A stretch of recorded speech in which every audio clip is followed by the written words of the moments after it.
আশা করি সবাই ভালো আছেন। অনেক দিন ধরে বইপত্র নিয়ে কোনো রকম কোনো কথাবার্তা হচ্ছে না এবং মেলা দিন পরে ফাইনালি ক্যামেরা অন হলো এবং ফাইনালি আমরা আজকে একটা বইয়ের গল্প শুনতে যাচ্ছি। যেই বইটা নিয়ে আজকে কথা বলবো সেটা হচ্ছে জাপানিজ সেই বিখ্যাত before the coffee gets cold সিরিজের 3 নাম্বার বই, যেটার নাম হচ্ছে বিফোর ইয়োর মেমোরি ফেডস। এটা নিয়ে যে কোনো কথা বলার আগে আমি একটু চাই আপনি বইটার কাভারের দিকে তাকান। আমার কেন জানি মনে হয় জাপানিজরা বইয়ের প্রচ্ছদের ব্যাপারে আমাদের চেয়ে একটু বেশি সচেতন, বা যে কারো চেয়ে বেশি সচেতন। এরা যখন প্রচ্ছদ বানায়, আমার একটা ধারণা এরা এমনভাবে প্রচ্ছদটা বানানোর চেষ্টা করে যে কারো দেখলে যেন মনে হয় একটু ছুঁয়ে দেখি, আর একটু ছুঁয়ে দেখার পরে মনে হয় পড়ি বা না পড়ি, বইটা বুকশেলফে ভালো লাগবে নিয়ে চলে যায়। হ্যাঁ, জানি না এই কারণে কিনা জাপানিজ বইগুলো এত ফেমাস হয়ে ওঠে, প্রচ্ছদের কারণে, নামের কারণে, না আসলে এই গল্পের কারণে, সেটা নিয়ে পরবর্তীতে কথা হবে। আপাতত এখানে থেমে যাই প্রচ্ছদটা, গল্পের মধ্যে আসি। অন্য যে কোনো বইয়ের ভিডিওর মতো আমি ডেফিনেটলি বলার চেষ্টা করব যে এই বইটা পড়ে আমার আসলে কেমন লেগেছে। ভালো লাগা মন্দ লাগা শেয়ার করব, গল্পের ভেতরে আপনাদেরকে অল্প একটু ঢোকানোর চেষ্টা করব, যেন বাকি পথটা আপনি যাবেন কিনা, বাকিটা আপনি জানতে চান কিনা, পড়তে চান কিনা সেটা আপনি বুঝতে পারেন। এবং অবশ্যই যে কোনো ভিডিওতে, বইয়ের ভিডিওতে আমি বলি যে আমি চাই কিনা বইটা আপনি পড়েন, কারণ বই কিনতে টাকা লাগে, বই পড়তে সময় লাগে। হাবিজাবি বই পড়ে কিনে সময় বা টাকা নষ্ট করার কোনো মানে হয় না, তাই না? তো আমরা চলে যাচ্ছি before the coffee gets cold সিরিজের 3 নাম্বার বইতে, বিফোর ইয়োর মেমোরি ফেডস। আপনারা যারা প্রথম বইটা পড়েছেন বা অ্যাটলিস্ট আমার ভিডিওটা দেখেছেন, আপনারা জানেন যে এটা তোশিকাজু কাওয়াগুচির খুবই বিখ্যাত একটা সিরিজ, কফি সিরিজ বলে সবাই এটাকে। এবং এটার ইতোমধ্যে 5 নাম্বার বই মার্কেটে আসছে। 5 নাম্বারটা এখনও জাপানিজ ভাষাতেই আছে, অনুবাদ হয় নাই। অনুবাদ হওয়ার পরে হচ্ছে যে বাকি সবাই পড়তে পারবে। তো প্রথম যে বইটা পড়েছেন বা অ্যাটলিস্ট ভিডিও দেখেছেন আমার, তারা জানেন এটা একটা টাইম ট্রাভেল বেসড স্টোরির ওপর দাঁড় করানো। জাপানের কোনো একটা ছোট্ট কফি শপে একটা মাত্র চেয়ার আছে, যেখানে একটা পোর্টাল ওপেন হয় ওই চেয়ার থেকে, যেখান থেকে আপনি চাইলে অতীতে কিংবা ভবিষ্যতে যেতে পারবেন। হ্যাঁ, তো এখানে আবার কিছু কন্ডিশন থাকে, যেমন হচ্ছে বইয়ের নাম অনুসারে before the coffee gets cold, মানে হচ্ছে আপনি যে এই টাইম ট্রাভেলটা করছেন, অতীতে যাচ্ছেন বা ভবিষ্যতে যাচ্ছেন, আপনি ওই সময় পর্যন্তই ওই জায়গায় থাকতে পারবেন যতক্ষণ না আপনার কফিটা ঠান্ডা হয়ে না যাচ্ছে। কফি ঠান্ডা হওয়ার আগে আপনাকে কফিটা খেয়ে শেষ করতে হবে এবং ফেরত আসতে হবে। আরও বেশ কিছু রুলস রেগুলেশন আছে, যেমন আরেকটা হচ্ছে আপনি ওই চেয়ার থেকে কখনো উঠতে পারবেন না। তারপরে আপনি যার সাথে দেখা করতে যাচ্ছেন সে র্যান্ডম কেউ হলে হবে না, এমন কেউ হতে হবে যে ইতোমধ্যে এই কফি শপে আগে এসেছে। হ্যাঁ, এরকম বেশ কিছু কী বলবো, ফানি বলবো না ইন্টারেস্টিং বলবো জানি না, কিছু রুলস আছে যেগুলো পড়ে আপনি মজা পাবেন। বিশেষ করে ওই পার্টটাতে গিয়ে আপনি খুবই মজা পাবেন এই গল্পটার, যেটা বলে যে আপনি যখন ভবিষ্যতে যাচ্ছেন কিংবা অতীতে যাচ্ছেন, তখন আপনি ওখানে যাই করেন না কেন ওটার কোনো কনসিকুয়েন্স আপনার প্রেজেন্ট যে টাইম লাইন সেটাতে পড়বে না। এইটা একটু উইয়ার্ড আমার কাছে মনে হয়েছে, কারণ আমরা যখন টাইম ট্রাভেল বেসড মুভিগুলো দেখি তখন আমরা দেখি যে সবসময় কেউ না কেউ অতীতে যাচ্ছে ফিউচারটাকে চেঞ্জ করার জন্য। তারা যে কাজ করে ওখানে গিয়ে সেটার কনসিকুয়েন্স হচ্ছে যে প্রেজেন্টে, তার প্রেজেন্ট টাইম লাইনে আসে। কিন্তু এই বইটা ডিফারেন্ট, এই বইটা টাইম ট্রাভেল বেসড, কিন্তু এই বইটা বলতে চায় আপনি যেখানেই যান না কেন, যাই করেন না কেন, আপনি কখনোই আপনার প্রেজেন্ট টাইম লাইন চেঞ্জ করতে পারবেন না। যে ঘটনা ঘটে গেছে সেই ঘটনা ঘটেই থাকবে, ওটার পরিবর্তন হবে না। তো এইটা আমার কাছে মনে হচ্ছে অনেকটা বাস্তবের সাথে মিল দেওয়ার মতো। অর্থাৎ মুভিতে হয়তো বা আমরা দেখি অতীতে গিয়ে আমরা আমাদের অতীত চেঞ্জ করলাম, আমাদের ভবিষ্যৎ চেঞ্জ হলো, কিন্তু বাস্তবে আসলে এটা সম্ভব না। বাস্তবে আমরা এখন যাই করি না কেন অতীতে গেলে আমরা সেটা চেঞ্জ করতে পারবো না, অতীত আর পরিবর্তন হয় না, তাই না? তো ওরকম কোনো কিছু লেখক আসলে মিল রাখার চেষ্টা করেছে কিনা আমি জানি না। ওখানে প্রথম বইটাতে যেই রকম নিয়মগুলো ছিল, সেকেন্ড বইটা আমি এখনও পড়ি নাই আনফর্চুনেটলি, কারণ হচ্ছে যে আমি থার্ড বইটাকে সেকেন্ড বই পড়ে বুঝে বা শুনে পড়ে ফেলেছি, যার কারণে সেকেন্ড বই নিয়ে আমরা কোনো কথা বলবো না। কিন্তু থার্ড বইটাতে যথারীতি প্রথম বইটার মতো 4টা গল্প আছে। আমরা জানি যে এই সিরিজের প্রত্যেকটা বইতে 4টা করে গল্প থাকে, যেখানে হচ্ছে যে 4জন মানুষ তাদের জীবন, তাদের লাইফস্টাইলটা পুরোটাই দেখানো হয়। তারা কার সাথে দেখা করতে যেতে চাচ্ছে, কেন দেখা করতে যেতে চাচ্ছে, এই সব কিছু হচ্ছে গল্প আকারে আমাদের কাছে প্রেজেন্ট করে। নিয়মগুলো একই রকম থাকে এবং প্রত্যেকটা গল্পে একটা করে মেসেজ আসে, যদিও মেসেজগুলো অনেকটা সিমিলার। তো এই বইটাতে বিফোর ইউর মেমোরি ফেডস বইটাতে অন্য বইগুলোর মতো 4টা গল্প আছে। প্রথম গল্পটা হচ্ছে আমার সবচেয়ে পছন্দের গল্প, যেটার নাম হচ্ছে দ্য ডটার। হ্যাঁ, এখানে হচ্ছে একটা মেয়ে, ও হচ্ছে ছোটোবেলায় ওর বাবা মা গাড়ি অ্যাক্সিডেন্টে মারা যায়, কিন্তু ওই অ্যাক্সিডেন্টে ও ছিল না, যার কারণে ও বেঁচে যায়। কিন্তু ওকে খুব কষ্টের মধ্য দিয়ে বড় হতে হয়, কাজিনদের সাথে থেকে অনাদরে অবহেলায় ও খুব অভিমান নিয়ে বড় হয় ওর বাবা মার কাছে, বাবা মার প্রতি। এবং ওর কাছে মনে হয় যে একটা মানুষ একা একা বেঁচে থাকার চেয়ে মরে যাওয়া অনেক ভালো। এটা হচ্ছে ওর কনসেপ্ট। এবং ও অতীতে যায় ওর বাবা মার সাথে দেখা করার জন্য এবং বলার জন্য যে ও মরে গেলেই বোধহয় ভালো ছিল, ওর এই কষ্ট এই জীবন ও আর নিতে পারছে না, একাকিত্ব আর নিতে পারছে না। আমি কোনো স্পয়লার দিচ্ছি না, আমি জাস্ট অল্প একটু বলেই থেমে যাচ্ছি, বাকিটা আপনি দেখবেন কিনা পড়বেন কিনা সেটা আপনি দেখবেন। তো এটা হচ্ছে প্রথম গল্পটা, দ্য ডটার। তো যাওয়ার পরে কি হয়, বা ওর এই যে কনসেপ্টটা যে একা একা থাকার চেয়ে মরে যাওয়া ভালো, এটা আদৌ চেঞ্জ হয় কিনা, এই সব কিছুই ডিপেন্ড করে গল্পের পরবর্তী অংশের উপর। এবং আমি বলে রাখছি যে এই গল্পটা এত ইমোশনাল একটা গল্প যে আপনি সম্ভবত টিস্যু পেপার সাথে নিয়ে বসতে পারেন। আমার সবচেয়ে পছন্দের গল্প হচ্ছে এটা, এবং এখানে দুইটা টুইস্ট আছে। হ্যাঁ, সো আমি কোনো কিছু রিভিল করব না, আমি রেখে দিচ্ছি আমার পছন্দের গল্পটা সম্পূর্ণ আপনার উপরে, পড়ার জন্য, জানার জন্য যে এই মেয়েটার পরবর্তীতে কি হয় অতীতে যাওয়ার পরে। হ্যাঁ, 2 নম্বর যে গল্পটা সেটা হচ্ছে দ্য কমেডিয়ান। এখানে দেখানো হয় যে এক ভদ্রলোক, সে তার ওয়াইফের সাথে, ডিজিজড ওয়াইফের সাথে দেখা করতে যায়। কারণ হচ্ছে তার ওয়াইফ, সে যখন একদম ক্যারিয়ারের উঠতি সময় ছিল, যখন তাকে কেউ পাত্তা টাত্তা দিত না, তখন তার ওয়াইফ হচ্ছে তাকে সাপোর্ট দিত সবসময়, এবং সবসময় চাইতো যে এই লোকটা অনেক বড় হোক, ভালো একজন বড় কমেডিয়ান হয়ে উঠুক। এবং এ কমেডিয়ান ভালো, মানে ভালো একটা পর্যায়ে সাকসেসফুল হওয়ার আগেই ওয়াইফ মারা যায়, কিন্তু ইনি এই কাজটা কন্টিনিউ করে যায়, ওয়াইফের ড্রিমটা উনি হচ্ছে কন্টিনিউ করে যায়। এবং শেষ পর্যন্ত যখন উনি খুবই সফল হয়, কমেডিয়ানদের সবচেয়ে বড় যেই প্রাইজটা সেটা যখন উনি পায়, তখন উনি জীবনের প্রতি আশা হারিয়ে ফেলে। তখন ওনার কাছে মনে হয় এটা আমার ওয়াইফ চেয়েছিল, আমি পেয়েছি, এখন আর আমার বাঁচার দরকার নাই। তো এটা চিন্তা করে উনি অতীতে যেতে চায়, তার ওয়াইফের সাথে একবার দেখা করবে। এবং এখানে এই গল্পের এই যে কফি সিরিজের একটা নিয়ম হচ্ছে, কফি যদি ঠান্ডা হয়ে যায় এবং তারপরও যদি আপনি না খান, অর্থাৎ if the coffee gets cold you will literally die, not dying, you will become a ghost or something like that. আমি ডিটেলস বলবো না, মানে লিটারালি সুইসাইড করা যাবে ওখানে, এরকম একটা ব্যাপার আর কি। এই যে আমি শব্দটা বললাম, এটা তো বোধহয় অ্যালগোরিদম ধরে ফেলতে পারে। Anyway, doesn't matter. তো এরকম একটা টেন্ডেন্সি নিয়ে সে হচ্ছে অতীতে যেতে চায়, এবং এখানে যাওয়ার পরে কি হয় সেটা একটা ইন্টারেস্টিং ব্যাপার। এটাও খুবই ইমোশনাল একটা গল্প, এটা আপনার ভালো লাগবে। হ্যাঁ, এবং প্রত্যেকটা গল্পে একটা করে মেসেজ নিয়ে, এন্ডে আপনি একটা করে মেসেজ নিয়ে আসবেন। হ্যাঁ, খুবই সুন্দর সুন্দর মেসেজ থাকবে এখানে। এটাও আমি রেখে দিচ্ছি, কিছুই বলছি না। আমি বলছি দ্য সিস্টার যে গল্পটা, ওখানে দেখানো হয় এক বোন, যে বোন হচ্ছে তার ছোটো বোনটা মারা যায়। ছোটো বোনটা হচ্ছে খুব অ্যাব্রাপ্টলি মারা যায়, মানে হচ্ছে 1 মাসের মধ্যেই হসপিটালে ভর্তি করে এবং 1 মাসের মধ্যেই মারা যায়। তো এই জিনিসটা বড় বোনটা আর একদমই মেনে নিতে পারে না, যে এত ধুম করে মেয়েটা মরে গেল, এই ব্যাপারটাও একদমই মেনে নিতে পারে না, এবং ও খুব আপসেট হয়ে যায়। তো এখানে একটা টুইস্ট থাকে, আসলে কে যে অতীতে যায় বা কে যে ভবিষ্যতে যায়, এটা একটা ব্যাপার। এটা নিয়ে আমি একটু বলতে চাই, এই গল্পটা নিয়ে। তার আগে আমি একটু বলি, এটাতে আমি ফেরত আসবো। আমি বলি লাস্ট যে গল্পটা ইয়াং ম্যান, ওটা কি নিয়ে সেটা বলি, কারণ আমি শুধু দ্য সিস্টার যে গল্পটা আছে ওটা নিয়ে একটুখানি বলার চেষ্টা করবো, কারণ এটা আমার আসলে খুব একটা ভালো লাগে নাই। যেগুলো ভালো লেগেছে সেগুলো আমি রেখে দিচ্ছি আপনার জন্য, আপনি পড়বেন, আপনি জানবেন, দেখবেন, আপনার ভালো লাগবে। তো সিস্টার আমি ফেরত আসছি, তার আগে যাচ্ছি শেষ যে গল্পটা, দ্য ইয়াং ম্যান। ওখানে হচ্ছে এক ভদ্রলোককে দেখায় যে ছোটোবেলা থেকেই যার সাথে বেড়ে উঠেছে, বড় হয়েছে, স্কুল কলেজ ইউনিভার্সিটি সব জায়গায় গেছে।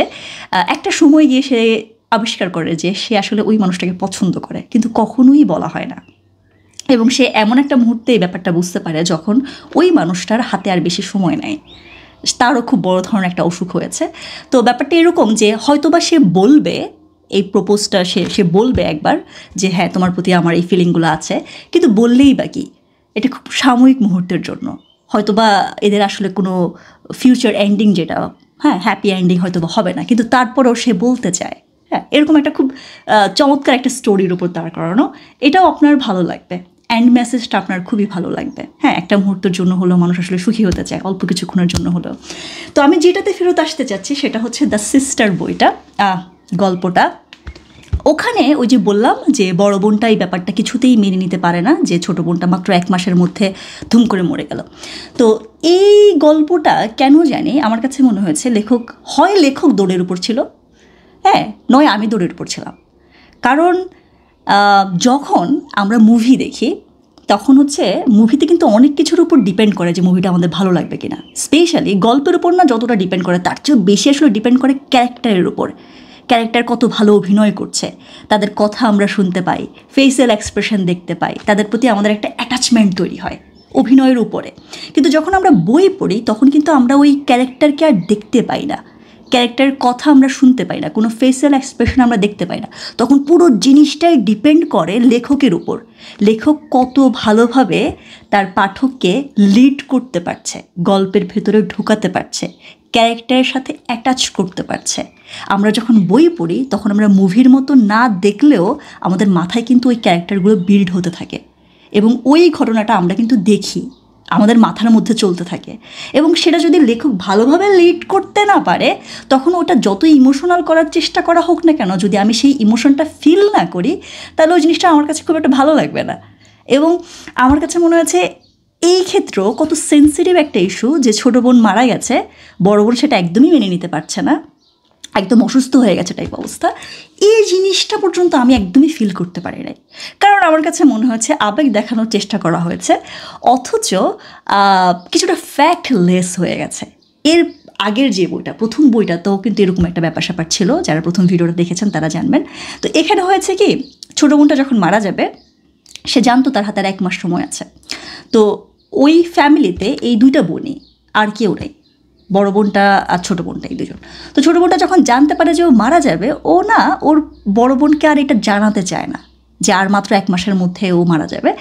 ও করে কি, বলে যে যদি আমি একে জানাই যে আমি থাকবো না, আমার শেষ সময় আছে, তাহলে হচ্ছে আমার বড় বোন খুবই দুঃখ পাবে, কষ্ট পাবে এবং ওর মুখ মলিন হয়ে যাবে। আমার চলে যাওয়ার মুহূর্তটা হচ্ছে ওর মলিন মুখ দেখে যেতে হবে। হ্যাঁ, এটা আমি নিতে চাই না। এই কনসেপ্টের উপর দাঁড় করিয়ে বলতে চাচ্ছে যে ও বলে নাই। আচ্ছা ঠিক আছে, মানলাম।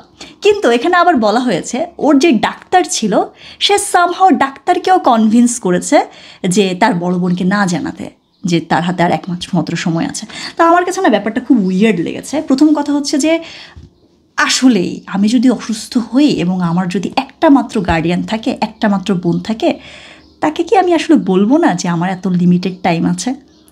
অথবা ধরে আমি বললাম না, how the heck do I actually convince my doctor not to say it out loud to my guardian, only guardian?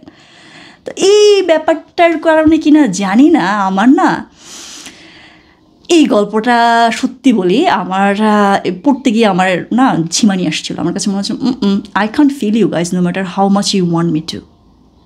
হ্যাঁ, তো এই গল্পটা আমার কাছে ভালো লাগে না। আমি জানি না আপনাদের কেমন লাগবে, বা আপনারা এটার অন্য কোনো এক্সপ্লেনেশন আসলে নিতে পারেন কিনা, বা বোনটার যেই মেন্টাল কন্ডিশন ছোটো বোনটার, যেটার উপর বেস করে ওরা হচ্ছে আসলে গল্পটাকে আবেগী করার চেষ্টা করেছে, সেটা আপনি আসলে ফিল করতে পারেন কিনা আমাকে জানাতে পারেন। হ্যাঁ, আমার ভালো লাগে না খুব একটা, টু বি অনেস্ট। তো এই হচ্ছে মোটামুটি গল্পগুলা। আমি এবার লাস্ট বলে দিতে চাই যে আপনি এই যে 3 নাম্বার সিরিজটা আমি বললাম না, 2 নাম্বারটা না পড়ে আমি 3 নাম্বার পড়ে ফেলেছি। আমি কিন্তু বুঝতেই পারি নাই যে আমি মাঝখানে একটা বই পড়ি নাই, কারণ প্রত্যেকটা বইতেই নিয়মগুলো একই রকম এবং দেখা যাচ্ছে যে জাস্ট 4টা করে নতুন মানুষ আসে, ওই মানুষদের জীবনই দেখানো হয়। সো গল্পগুলো তো আলাদা আলাদা, সম্ভবত সেই কারণেই আমার কাছে খুব একটা খাপ ছাড়া মনে হয় নাই। যদিও এই 3 নাম্বার বইতে গিয়ে কফি শপটা চেঞ্জ হয়ে গেছে, নতুন একটা কফি শপ দেখায় এবং প্রথম যে বইটা থাকে ওখানে হচ্ছে কাজু হচ্ছে সব কিছু সার্ভ করে, ওয়েট্রেস থাকে, নিয়মগুলো ব্যাখ্যা করে। কিন্তু এই বইতে কাজুর 7 বছরের একটা মেয়ে থাকে যার নাম হচ্ছে সাচি, ও হচ্ছে এই কাজটা করে। তো এটা একটা বিশাল পরিবর্তন ছিল বলে আমার কাছে মনে হয়েছে। খুব সম্ভবত সেকেন্ড পার্ট এটার এক্সপ্লেনেশন ছিল, যেটা আমি পড়বো পরবর্তীতে। তো এইটা ছাড়া আর কোনো কিছু আমার কাছে মনেই হয় নাই যে আমি মাঝখানে একটা পার্ট পড়ি নাই, ওটা পড়ে ফেলবো আমি পরে। তো ওভারঅল বইটা আমার কাছে খুবই ভালো লেগেছে, শুধু ওই দ্য সিস্টার গল্পটা ছাড়া। এবং বইটার যে মেসেজগুলো ওগুলো খুব চমৎকার মেসেজ ছিল। আপনি বইটা পড়বেন কি না সেটা ডেফিনেটলি ডিপেন্ড করে যে আপনি আসলে ফিকশনের প্রতি আপনার কতটা আকর্ষণ কাজ করে বা প্রথম বইটা আপনি পড়েছেন কি না। আমি আপনাকে বলবো যে এই বইটা আসলে আপনি যদি এমন কেউ হন যে সম্প্রতি খুব কাছের কাউকে হারিয়েছেন, খুব কাছের কেউ, আপনার আত্মীয় স্বজন বন্ধু বান্ধবের মধ্যে কেউ যদি রিসেন্টলি মারা যায় এবং এটা যদি মেনে নিতে আপনার খুব কষ্ট হয়, তাহলে আমার কাছে মনে হয় এই বইটা বিফোর ইউর মেমোরি ফেডস বইটা আপনার জন্য একটা কমফোর্টনেস বয়ে আনবে। কারণ এই বইটার প্রত্যেকটা জায়গাতেই আপনি দেখবেন প্রত্যেকটা স্টোরি হচ্ছে কেউ না কেউ তাদের ডিজিজড কারো কার সাথে দেখা করতে যেতে চায় বা মারা যাবে আর বেশি সময় নেই এরকম কারোর সাথে দেখা করতে যেতে চায়। তো ওখানে ওদের যে কনভারসেশনগুলো হয়, ওই কনভারসেশনটা আমার কাছে মনে হয় অল্প একটু হলো আপনার জন্য, আপনি যদি এমন কেউ হন যে অলরেডি ব্রোকেন, কাউকে হারিয়েছেন, তাহলে হচ্ছে আমার কাছে মনে হয় অল্প একটু হলো আপনার জীবনে পিস বয়ে আনবে। হ্যাঁ, অল্প কিছুক্ষণের জন্য হলো আপনি নিজেকে রিলেট করতে পারবেন ওই মানুষগুলোর সাথে যারা এই মুহূর্তগুলোর মধ্য দিয়ে যাচ্ছে প্রিয়জনকে হারানো। কারণ এই বইটা পুরোটাই ডেথ সেন্ট্রিক আমি বলবো।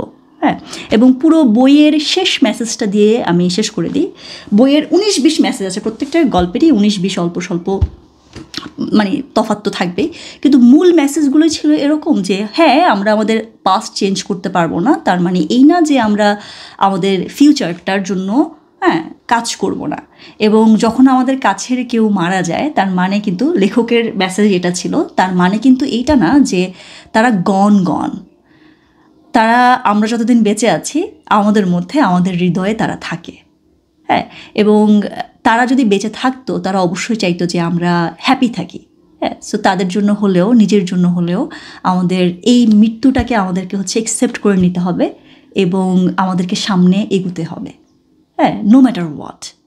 ওখানে একটা পুরো গল্প জুড়েই একটা ওই যে 7 বছরের যে মেয়ে কাজুর, যে হচ্ছে কফি সার্ভ করে, ও একটা বই পড়তে থাকে যেখানে বলা হয় এরকম 100 কোয়েশ্চেন থাকে, যেখানে প্রত্যেকটা গল্প এরকম থাকে যে আগামীকালকে যদি if the world ends tomorrow, তারপরে অপশন থাকে যে তুমি কি অমুককে প্রপোজ করবা নাকি করবা না, কারণ কালকে তো পৃথিবী ধ্বংস হয়ে যাচ্ছে টাইপ অবস্থা। তো এরকম বেশ কিছু প্রশ্ন থাকে। সো এন্ড মেসেজটা এরকম যে even if the world ends tomorrow, you need to work for today. হ্যাঁ, অল্প একটু সময়ের জন্য হলেও আমাদের বাঁচার জন্য, হ্যাপি থাকার জন্য আমাদেরকে সামনে এগোতে হবে। এরকম খুব সুইট ইমোশনাল 19-20 পার্থক্যের মেসেজ দিয়েই হচ্ছে এই বইটা শেষ হয়।